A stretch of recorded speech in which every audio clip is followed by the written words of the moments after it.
Shavua Tov, everybody. Tonight's topic is about the idea that there are sparks of light hidden around us, metaphorical, if you will, and there's ways to bring them up. Let's talk about these. Maybe the better word is actually shards. And I'll tell you why. Here's the backstory of these shards. In the Kabbalistic description of creation, there's a point where, well, there are two important aspects. There are vessels and there is light. And at different points in creation, the lights and the vessels interact, and they interact in different ways. There's one moment where, after the creation of certain vessels, Kabbalistically, these might be indicated as the Sefirot, starting with Keter, going down to Malchut. You don't need to know all these details. I'm just trying to explain the backstory of these shards, these sparks, these pieces of these vessels. After the creation of these vessels, the light energy that is to reside within these vessels begins to enter them. Almost like you can imagine in the creation story where God breathes breath into Adam. God creates humanity from the ground, this physical stuff, and then breathes some sort of essence into it. That's kind of what's happening here, except at this point in creation, the vessels cannot handle the light that's entering them, and they shatter. And then with those pieces, the physical world around us, those become the building blocks of the physical world around us. The reason that I wanted to start with that is not only because we'll be talking about those sparks or those shards. Why don't we call them sparks tonight? But, you know, this concept has always been kind of elusive to me. And I wanted to share that because when we study these texts, it'll be a little bit of discovery for both of us. I'm still in the process of trying to understand what it even means to raise these sparks. We all understand Shavua Tov Bruno. Shalom again. We understand that there are things that are hidden within us, maybe hidden talents, hidden pieces of ourselves, hidden things that make us who we are, that we cannot always bring out into the world. Now, there are some people with whom we can be more ourselves. We can share more of who we are, share our thoughts, share our opinions, share our talents, share our passions, share our loves. And I think that's a great way to think about drawing out hidden sparks. Metaphorically, there are things hidden within us that other people have the power to draw out with their personalities, with their affections, with their, feeling close to us and us feeling close to them. As we study these two different texts about raising up these shards from creation, these hidden pieces of light all around us, I want to invite you to share in the chat. When you think of these hidden pieces of light, what comes to your mind? And I think this can be a little bit of a discovery, a little more shedding light on this kind of elusive, esoteric topic. So let's start.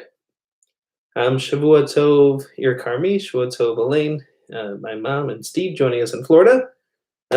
Let's begin. It begins with the very first verse from our Torah portion today.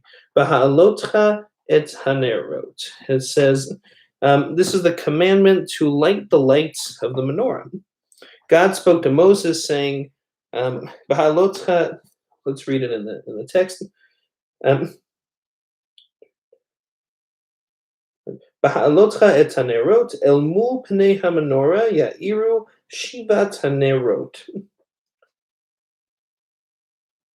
Speak to Aaron and say to him, when you kindle the lamps, the lights, toward the face of the menorah, shall the 7 lamps cast their light. And on this, the Kedushat Levi writes the following: Ki yesh lifamim tzadik nofel mimadregato. There are times when a tzaddik falls from their lofty position. Just to start on that idea, there is, I appreciate his recognition that spiritually we have highs and we have lows. And even a tzaddik whose primary purpose in this world is to cultivate that uniquely close connection with God, sometimes falls and does not feel that kind of spiritual loftiness that he or she might feel. So there are some times, he says, when a tzaddik falls from their lofty position. Ki Hashem yitzbarach chafetz hesed, v'kol hanitzotzim shenaflu be'imkei haklipot, v'tzono yitzbarach shitzalu v'ya'avdu et haborei. And this happens, he says, because God wants kindness. God strives for grace in this world, chesed. And all of those hidden pieces of light which fell in the emek, in the depths of the physical things around us, those hidden pieces of light, it's God's will that they be raised up to the service of God. So he connects a tzaddik falling from his or her lofty spiritual place to say that there's a purpose in this. Tzaddik, for any of us, when we are feeling low, he's saying that there's a reason. This is part, he says, of God's plan in order for you to do something important from that low position. Specifically, he's talking about the tzaddik, that from that low position, there is a reason too why they might feel distant from God, why they might feel doubt, why for some reason they feel lower than they did. And that reason is because God and God's kindness wants all of these hidden sparks of light to be raised up in service of God. But how does that connect to the tzaddik's falling? That's the question. V'hanimtza kashehatzadik nofel, as hu kim'at bimkom hanitzotzim. Because when a tzaddik falls, at that point, it is almost as if that person is in that place of hidden light. Ubivadai hatzadik kvar nikshar kesher amitz b'shorosh ha'elyon v'chozer b'yeter seitz v'yeter oz. But still, nonetheless, it's the case that a tzaddik has that strong connection back to the Creator. And when he rises, it will be with even greater beauty and greater strength. And when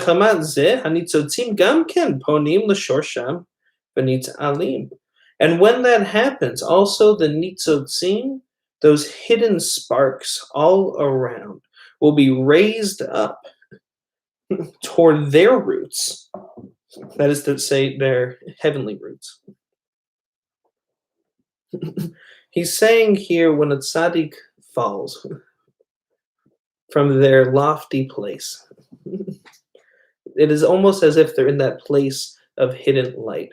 And the way I connect to this, and again, I'm still truly in the process of trying to understand and discover exactly what it means to raise these sparks. But I think about it in terms of when any of us are feeling down. He says it's almost as if we are like those hidden sparks. We are in the place, at least he says, of that hidden light. And when we are feeling low, that is light hidden. Who we are, our personality, what we can bring to the world is darkened. And it takes something, another person perhaps, to bring us out. He says that tzaddik doesn't necessarily need another person to raise to raise him up. These sparks require an outside entity to help raise them back toward their creator.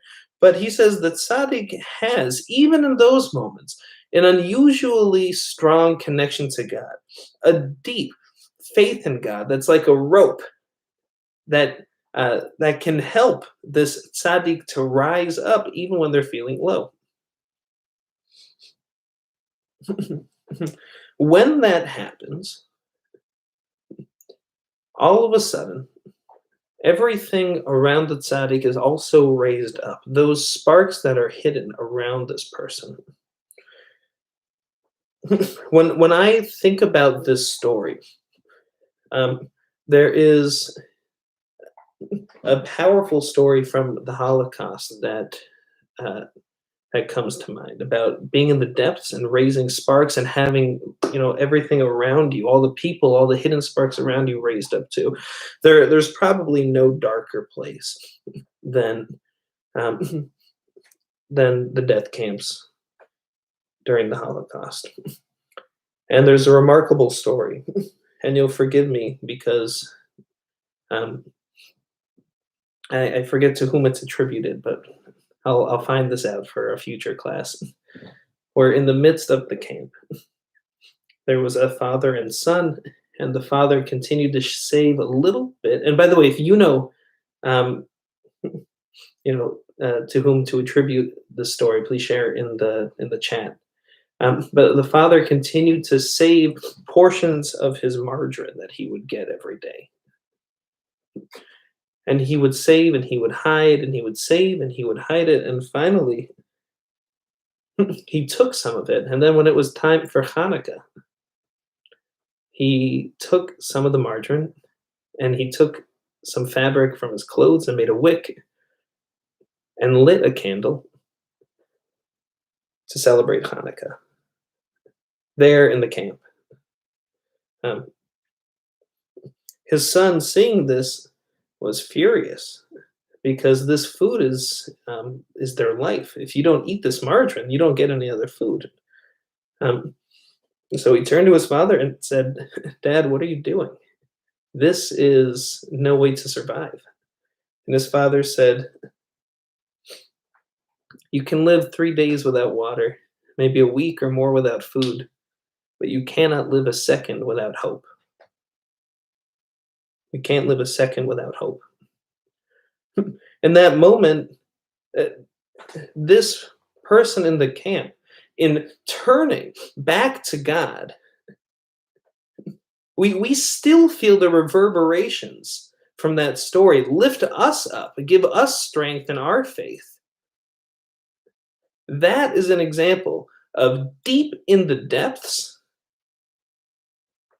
turning back to God, raising oneself up through one's connection and faith, raising up everybody else who was in that barrack, raising up his son, and raising us up still, over 70 years later. That's the power of raising up these sparks. And he says, when one falls into those low places and the tzaddik lifts themselves up, everybody is lifted up with that tzaddik. And to me, that story really encompasses that. Marvin, you said light can be blinding if we look directly at it, almost like looking at darkness, but if we look into it, it can be enlightening. And then you say to give us time to embrace the flame and glow which touches and ignites our soul, find a deeper meaning. Hmm. Thank you for that. Yeah, and then Mom, you shared Mima Amakimia, from the depths I call to you. Exactly, and then when we call from the depths, that's what this is. This is a calling from the depths, from Psalms.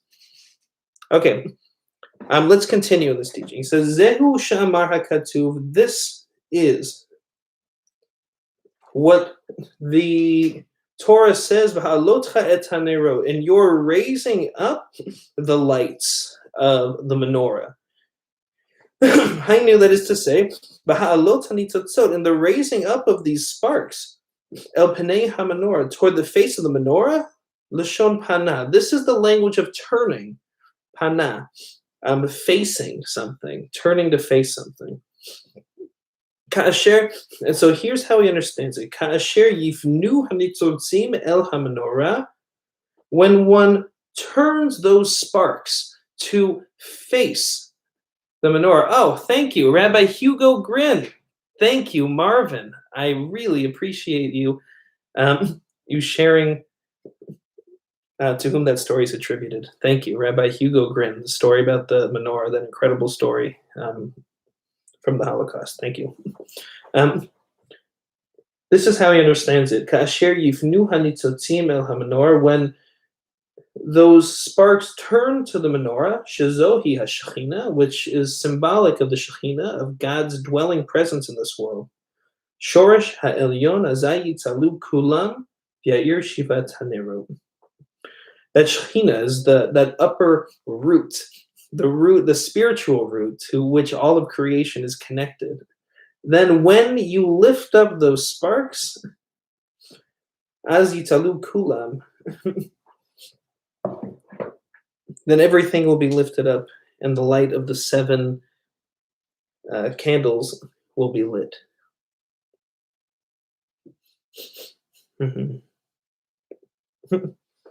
So that's the first text about nitzotzot, about hidden sparks. I would like to, at the end of class today, Marvin, thank you for that clarification. We will go back to that story and just make sure that we know exactly who told it, who was the father, and who was the son. Remind me, if you remember, Marvin, Rabbi Hugo Grin, he told the story about his own father, or was he the father? I think he was the son. He told the story about his father, and I believe it was in Auschwitz. But let's go back, and at the end we'll confirm this. Okay, the rabbi was the son. He was the son. That's what I thought too. Okay, we're going to read one more text about lifting up, about raising sparks. By he being Soa Ha'aron. This is a popular verse because we read it every Shabbat during our Torah service, and every Monday and Thursday for that matter. Anytime we read Torah. By he being Soa Ha'aron, when Vayomor Moshe Kuma Adonai v'yafutzu oivecha. He says when the ark was lifted. By the way, notice that the Kedushat Levi takes these two different texts about lifting up, ha'alotcha, in the raising up of the flames. By he being Soa Ha'aron, in that Nasoa, in the raising up of the ark. Here, to him, the raising up is symbolic and important here. He doesn't pass by the fact that there is something low which is being brought high. And here he takes both of these to be symbolic of this process of raising up hidden sparks around us. So the first one was about raising Baha'alotcha, in the raising up of the flames of the menorah. And this is in the raising up of the ark. Anytime the Israelites would travel in the desert, the ark would be lifted and they would start walking. In this particular verse, it's important to know that there is a nun that this is kind of bracketed in nuns. And there are two nuns that are written backwards to indicate that these three verses are are different, are set out and highlighted for some reason.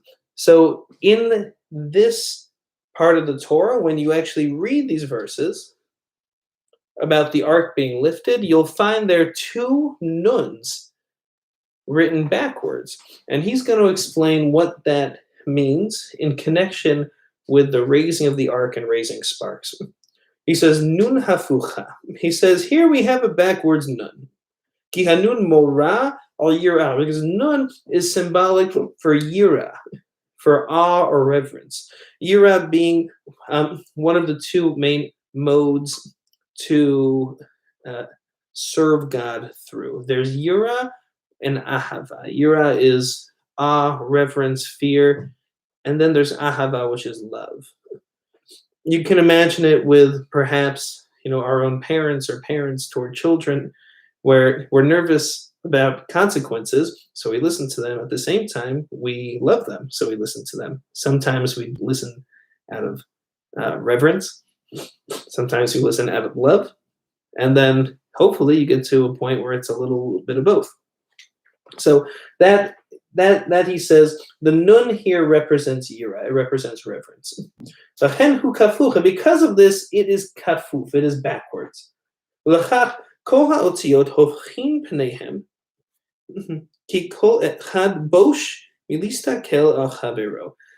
a little drash about the letters, which is that they're all facing away from each other because they're embarrassed to look one upon the other. If you can kind of visualize the alphabet, the letters open toward the left, opening and facing, so to speak, toward the back of the next letter. So he says this is symbolic because the letters themselves are embarrassed to look at the other ones. But klalhu, and this is the general principle, ki ha'adam tzarich lihiyot sanua b'yira Elohim. We learn from this that each person should be discreet in their reverence toward God. It's a little bit of advice, I think. When in order to cultivate an honest, true, close connection to God, it needs to be from a place where you're doing it for you, not where you're keeping the mitzvot, studying Torah, davening for somebody else. But you need to be tsanua. You need to be, have a private reverence for God in your heart. And he says that we learned that from the letters. They all face. They don't turn to one another. They're all, discreet, humble in their connection to God. Kama Amar, as is said, le'olam ye'adam, and we learned this in a midrash too. Aval k'sheha'adam rotza laha'alot nitzotzo, but when a person wants to raise up sparks, tzarich legalot ha'yira, it's necessary to reveal this reverence. Ubazeh ya'aleh hanitzot gam ken liro et Hashem. And in this, one raises sparks all around them to the reverence of God. If there is no, again, to go back to that incredible menorah story from Rabbi Hugo Grin, who saw his father do this. To me, there's no better example of that, where that revelation. And by the way, the whole point of the mitzvah of lighting a Hanukkah candle is called Pirsume Nisa, where you are telling the world about the miracle. It is a revelation about your connection to God. You only do that mitzvah. We only do mitzvot. No, I shouldn't say we. Because there are lots of reasons people do mitzvot. But somebody who truly loves and reveres God in this tradition does mitzvot from that place of wanting to connect to God. And here, in that story, we have this man in a place where you have to hide, reveal his own connection back to God, reveal who the true power is in his eyes. And in that, he raises up all of those around him. He raises us up. Again, hearing the story 70 some odd years later, over 70 years later, we are raised up through this story. He says, when you want to raise up sparks, you have to reveal that side of you that is your private reverence for God. Another great example of this is there have been, a handful of anti-Semitic attacks out here in Los Angeles, and I was wearing my kippah in Whole Foods, and a guy came up to me, Jewish, who said, do you think it's safe to wear that? And I said, I do, and he said, thank you for doing so, because to him. And I think, when somebody does, something religious in public, especially when the impetus is to hide, there is a power in that. It's a revelation of this yira, of this reverence for God. And in that, it raises sparks. Again, I'm not telling you I have the answer about exactly what it means to raise sparks. We're exploring this idea together. But it definitely empowered this person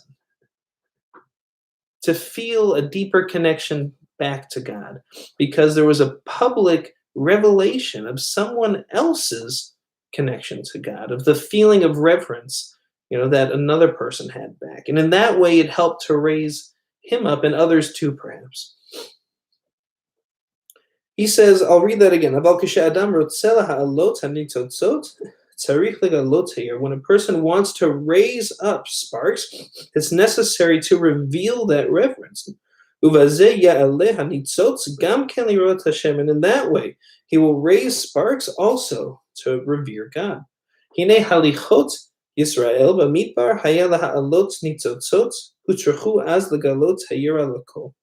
He says that the wanderings of Israel in the desert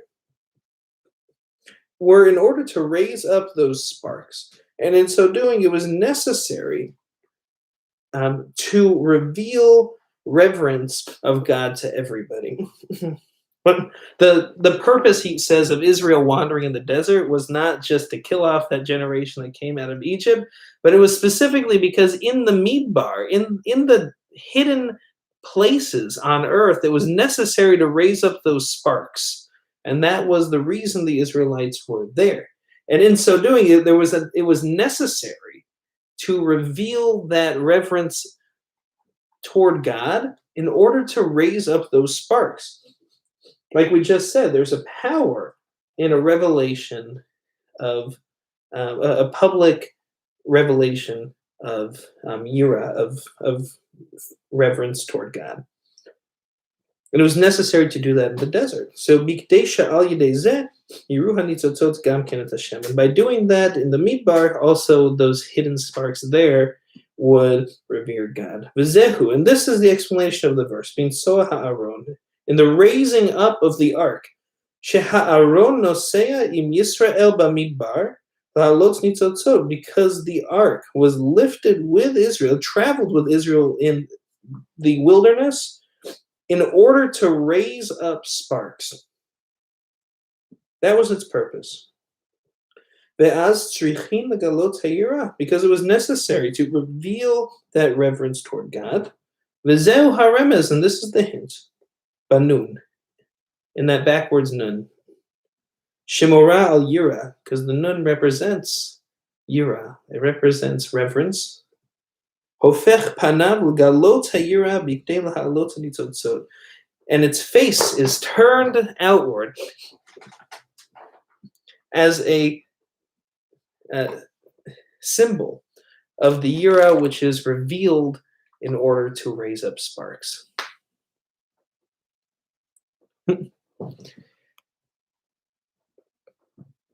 My blessing to you this week is that you feel uplifted and that you are able to uplift others. And that if any of us are feeling low, may we have a rope of faith that we can climb up in order to get ourselves out of that low place, and in so doing, raise up all of the others around us. Amen. I'll stay on for a moment to read our chat, and if there are any questions, if you want to say hi, feel free to write in the chat. Marvin, you said two nuns backwards. Make both sides the letter open to the beginning, and then backwards open to the end. So you need to be open to both to learn. I love that symbolism of being open to multiple things, open to both. Good. Thank you, Marvin. Okay, everybody. Shavua Tov. Have a wonderful week. And I look forward to learning next week too. Okay, Shavua Tov to everybody join us in the chat. Marvin, Shahinur, my mom Elaine, Ir Carmi, and Bruno. To everybody who joined us on watching tonight. And see you soon. Bye, Shavua Tov.